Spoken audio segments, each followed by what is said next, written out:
Well, the last 24 hours around Chicago have been interesting as Joe Cowley released a report that Billy Donovan could be on his way out by his own choice, right? And I think that's the part that makes the distinct difference here. So we're going to separate the smoke from what's real in regards to the news around Billy Donovan. We're also going to look at a couple of mock drafts that have gone down that have been pretty favorable for the Chicago Bulls in two different ways. One in staying at number 10 and one in actually moving up to one of the top picks in the draft. We'll talk about all that plus more right after this.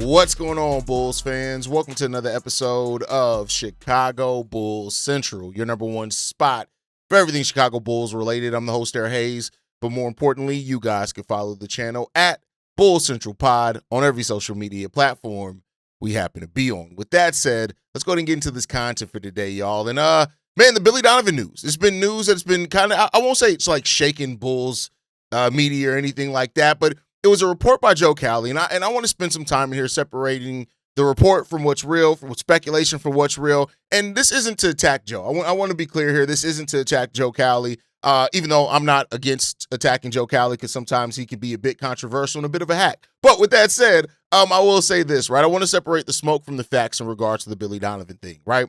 And I think the thing that a lot of people are asking is that why is this happening now? And you know, Joe Cowley did a good job in that article as far as presenting it as, you know, speculation piece, right? Basically that saying that, hey, this is what I'm hearing. These are my thoughts on this. And I would not be surprised, basically, that Billy Donovan could. I think the thing that you have to first focus on is that the article wasn't built around Billy Donovan leaving the Chicago Bulls. That's not what it was built around. The article was more so built around Arturas Karnisovas and the fact that he's somebody that is, you know, according to the Joe Cowley article, is finger pointing, right? So, you know, looking for people to blame in a sense. He even mentions in the article that Mark Eversley could also be on his way out because, you know, AK is running out of people to blame. But I think when you look at it, the overarching thing in this is just that apparently there is some unsatisfaction in the front office about what's going on with Chicago, that there are some people that disagree with Arturas Karnisovas and Arturas Karnisovas. Murdered his first name just then. And what's happening between, you know, draft picks that have underperformed here and not turned out the way that the Bulls had hoped. Dalen Terry, Julian Phillips, you know, Marko Simonovic, you know, getting back to those guys that did that. And that basically is that Joe Cowley presented it as this, that Billy Donovan could step away from the mess that is the Chicago Bulls, take a season to reevaluate what he wants from the profession. That was the exact quote there. And what does that mean? What is taking a step back? Well, Billy Donovan lost his father. He lost his mother-in-law. And that is something that can weigh very heavily. On top of that, the losing, the lack of success. You know, CHGO had somebody from North Carolina on, and they talked about how, you know, they're surprised that Billy Donovan hasn't walked away from the mess in Chicago, you know, for a while. Now that UNC's job is open, could Billy Donovan, you know, didn't go to the Kentucky job, could he be a finalist for that? That's something down the road. But I want to be clear here. In this article from Joe Cowley, there's not a source. It's just Joe Cowley's thoughts. And I think that is the most important piece here. There is no sourcing in this, right? Hearing that there are rumblings that Billy Donovan could step away is one thing, but there's no sources that are saying, hey, it's more so like, again, a speculation piece built around some of the things that are going on with that. Now, the thing that he did report, January 2024, there was a report of a fracture in the locker room, right? A disconnect between players that was growing between that and either the front office or the coaching staff. Now, since that fracture in January of 2024, you look at how many of those players have been gone now. People that were on the roster of January of 2024 included Zach LaVine, for example, right? Gone. Now he's not here anymore, right? Other players, Ayo Dosunmu, Kobe White, those guys are gone. They're no longer here. Nikola Vucevic, gone, no longer here. So a flurry of trades since that time in January of 2024, over 2 years, we've almost completely turned around the roster in a way, right? So now you have, you know, Patrick Williams is your longest tenured Bull. That's a concern. You know, Matas Buzelis, Josh Giddey are some of your longest tenured Bulls right behind Patrick Williams, right? So I think that you have to look at that part, right? Now, we did hear that January 2024, that's where a fracture started in the locker room. I think it's apt to point out that we still saw no trades at that trade deadline. It didn't take until the following year in 2025 that we started seeing trades, right? So take for that for what you will. Joe Cali has reported things before that we didn't see the results of, until years later. Now, that doesn't mean that his source or that his things, it's just take the source or take the reporter with a grain of salt, because again, Joe Cali has reported things before that hasn't necessarily come to fruition right away. Now, that doesn't mean, again, that they weren't there, but it's just things. Cali also, in being fair and honest with this, is somebody that clearly does not have any love for AK in the Bulls front office. That's there. I'm not saying that he's wrong to have those feelings, but the thing is that it's there. Right now, Cali has been pretty consistent in his reporting there. It is what it is. You still need to take a grain of salt with it. But let's look at the context of it with that said, right? I don't think that Joe Cali's article should be taken as 100 unfallible proof that Billy Donovan could walk away, right? But it does open the discussion of, hey, and we've already heard that, and this came from Casey Johnson, it's come from other people, that Billy Donovan is going to sit down with the Chicago Bulls front office, and he is going to discuss his future and where the direction of the team is going. We already know that that's been in the plans, that's been in the works, that's been something that we've heard for months now. So there's no surprise that that Billy Donovan is going to end up sitting down with AK and other people and make a decision on, or just have an open conversation based off where the Bulls are going. Now, from that conversation, decisions could be made based off that conversation, which could lead to Billy Donovan deciding, hey, this is not a thing. I don't want to participate in a rebuild. I've been more open to where we've gone. We've had 6 seasons together with no real success, right? Other than one playoff appearance with one playoff win. But other than that, we haven't done anything. Billy Donovan is a Hall of Fame college coach. And for many people, they were surprised that Billy Donovan didn't take the Kentucky job, right? So I think when you look at this, right, if Billy Donovan, now with UNC being open and other college positions, best believe, if Billy Donovan walks away, takes a year off, he's going to have they're going to be colleges that will fire their head coach to bring Billy Donovan in and give him full reign there, right? So there's just no doubt about it. That's what Billy Donovan has earned with what he's done in college, right? So the bigger question is that I think, and the part of this conversation that we need to have is that, is Billy Donovan and the front office not on the same page? Now, this is not part of Joe Cali's report. This is just Hayes talking to you guys right now. I think that, in fairness, have we seen some of that? The front office clearly has geared more towards prioritizing draft position, right?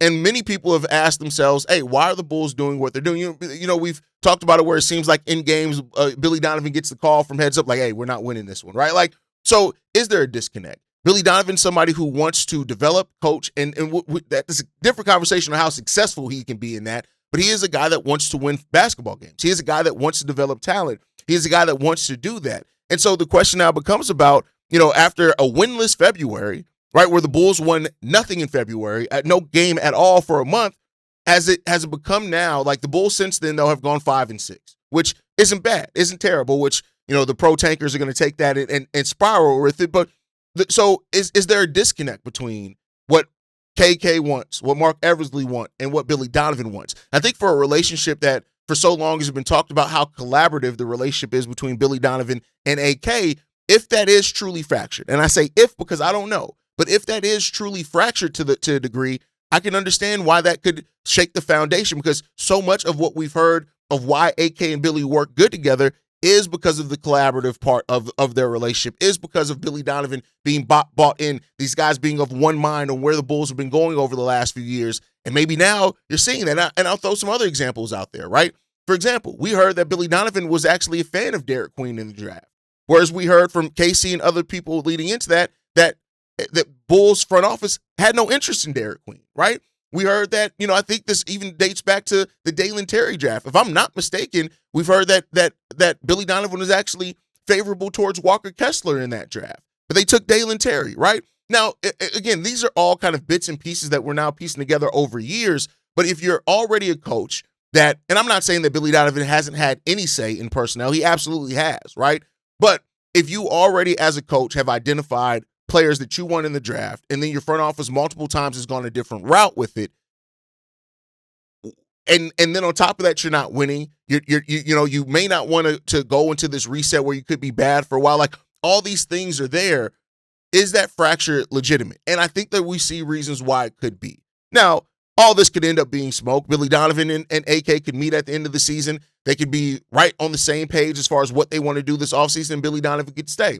The Bulls can get some lottery luck, and then, let's say they do luck up and get to the first overall pick, and then let's say, hey, Billy Donovan's like, hey, AJ Dybantsa, okay, bet, yeah, I can stay around for that, right? Like, so there's a lot of things, a lot of different factors into this. That's if, decision could be made long before the draft lottery even happens. But, those are things that you have to look at and factor into all of this. And I'll just say, hey, take this all. And again, this is not one of those situations where I'm wanting to attack Joe Cowley. It's not that, right? Like, it is what it is there. But I will say that take it with a grain of salt.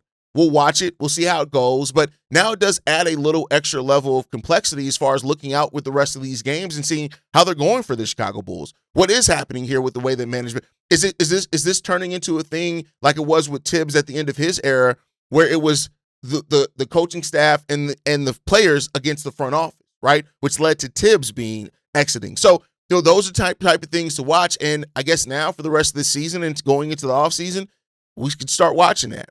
Again, if I had to bet on it, I'd still say that Billy Donovan's probably going to be here, but these reports do raise an eyebrow at it, and we'll be watching it and monitoring it closely here. Bulls have 11 games left, so we'll see what happens over these last 11 games, but more so than not, what's important for the Bulls is what happens after those 11 games, and that's going to be the part that's going to be interesting to watch, because between the draft, now the situation with that could Mark Eversley, could Billy Donovan, could both of them be on their way out? Is nobody on their way out? What's happening here, right? And this goes on top of, keep in mind, just a few days ago, David Kaplan also pointed something that there at least started to be talks about changes in the front office. So now when you start putting all this together, it starts painting a sign that maybe there is more going on in that front office than we initially thought. And maybe some people aren't necessarily agreeing with the way that AK wants to do things. And the thing that's concerning about that, if AK is going to jettison everybody off that disagrees with him, it means that we're basically going to have an echo chamber of only one guy's ideas.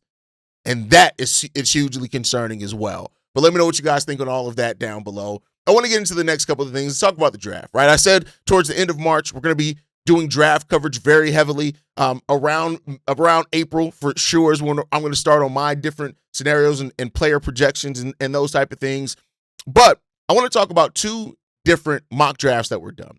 One that was done by Bleacher Report. Zach Buckley did a mock draft there, and he did a situation in which the Bulls did the mock and the sim, and the Bulls actually landed the number 1 pick there.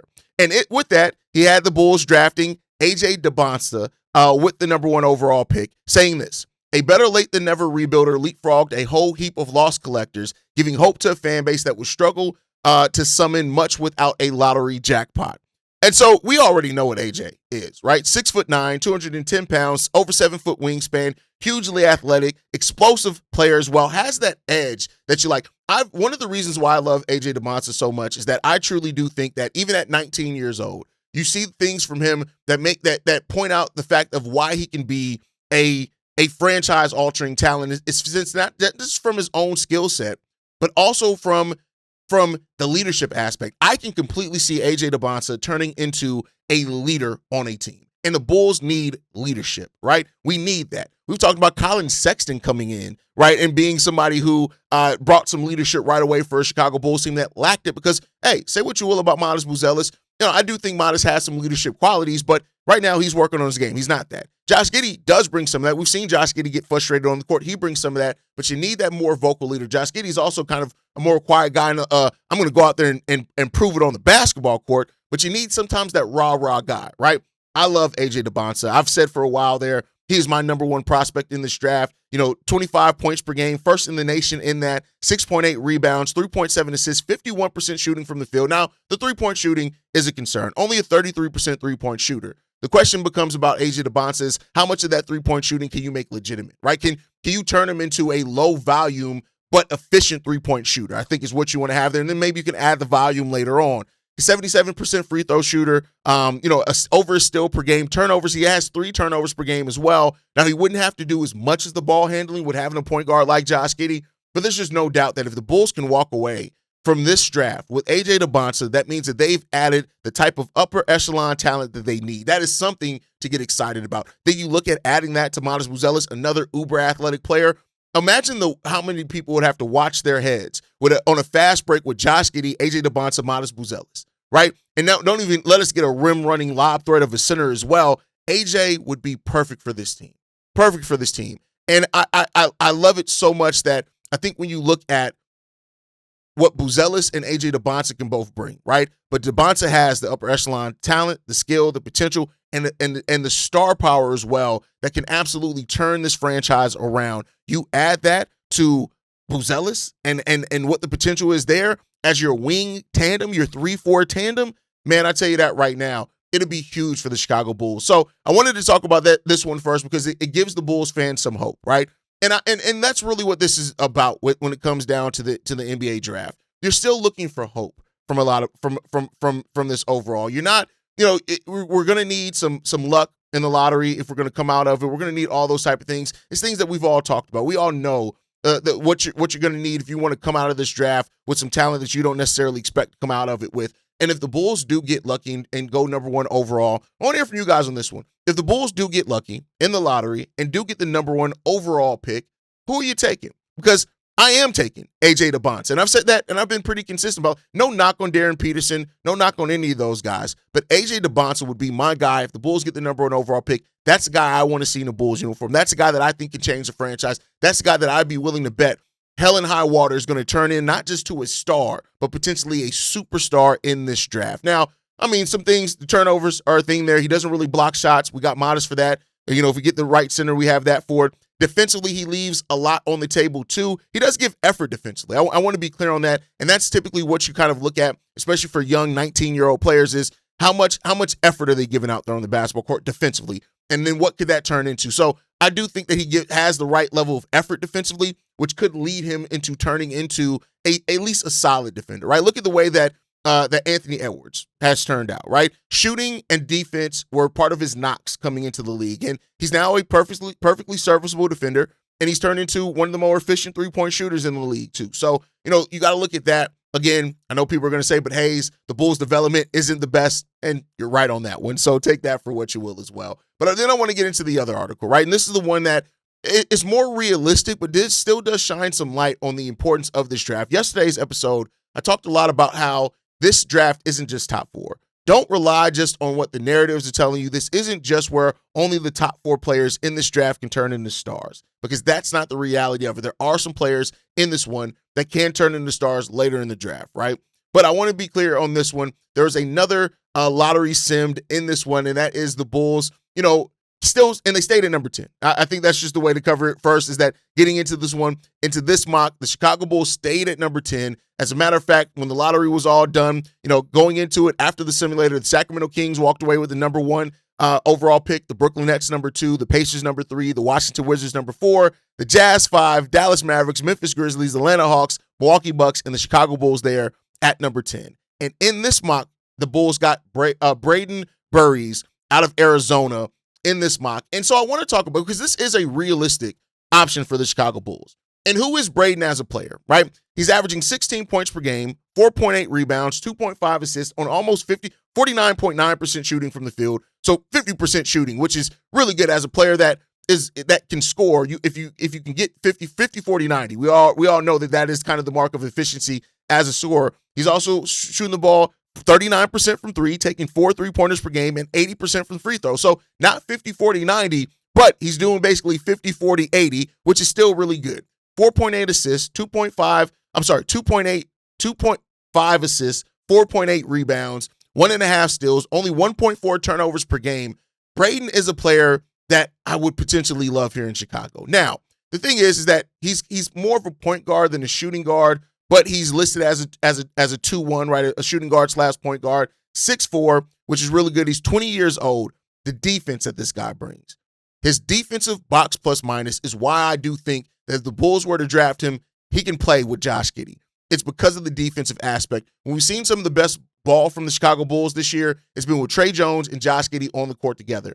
I think that Braden Burries can bring a lot of the same things that Trey Jones brings with more of a scoring edge. Still a solid passer, right? and can do those type of things. Some of his NBA comps is like Malcolm Brogdon is a comp for him. Between that and like CJ McCollum, those are the type of comps that you have for a guy like that. I love the kid, right? A good, solid combo guard that I think that he has the size, he has the shoulders. When you look at it, he's really aggressive as well. He can get to the rim without necessarily forcing the issue when you look at that as well. And this is a kid that's just, he's really good and efficient. The efficiency is what I really love about him as well. As he tones his body, I think that you're just going to see the continued steps for him to get there. And he could be a player that, much like Kirk Heinrich had to transform his game to be next to Derrick Rose, I think that Josh Giddey and Braden Burries can work out together. It's going to take them getting it together and being intentional about it. But the flashes of greatness from Burries is there, right? And it's a guy that I really like. I know people talk about Darius Cuff, Kingston Flemings, those type of things. But at being 6'4", 205 pounds, because he does have the legitimate size with it as well. The guy has the right scoring mentality. He can pass, he can do some type of things, and I like that. And I can see this being a fit with Josh Giddey, and that is the part that I think he will allow Josh Giddey to be the primary playmaker, while also Josh Giddey doesn't have to do as much scoring. What we talked about, that's kind of when you put Josh Giddey at his best, is when he doesn't have to do a lot of scoring, and he's the perfect defender to go next to Josh Giddey as well in a backcourt. I tell you what, yeah, I would like him to be more like 6'6", right, to be next to Josh Giddey, but with his defensive mentality, I don't hate it. I don't hate it at all, right? So you see kind of like Derek White, CJ McCollum, Malcolm Brogdon, like an algorithm of those three players is who Braden Burries could end up being in the NBA. And it's why I do love him as a prospect for this Chicago Bulls team. But and it's somebody who is realistically there that could be there for the Chicago Bulls. But let me know what you guys think. We got a hope as far as a mock and a sim and the Bulls getting the number 1 overall pick, and then a more realistic where the Bulls stay at 9 or 10 and walk away with Braden Burries. But let me know what you guys think on all of that down below. But that's it. I want to hear from you guys in the comment section. What do you think about Billy Donovan? Do you think it's a real chance that Billy Donovan can go? And other than getting the number 1 overall pick or a top 4 pick, who's the prospect that you think could change the Bulls' direction the most in this draft, realistically, around 9 or 10? Let me know what you guys think on that one down below. Make sure you guys like the video, subscribe to the channel as well. You can follow us at Bull Central Pod. You send us any feedback, questions, comments, concerns, bullcentralpod@gmail.com. And lastly, if you want to leave a text message and our voicemail for the mailbag, the number to do so, 773-270-2799. We're the number 1 spot for everything Chicago Bulls related. And like I like to end every episode on, stay safe, go Bulls, and always see you ready if you can, y'all. Peace. This has been a presentation of the Break Media.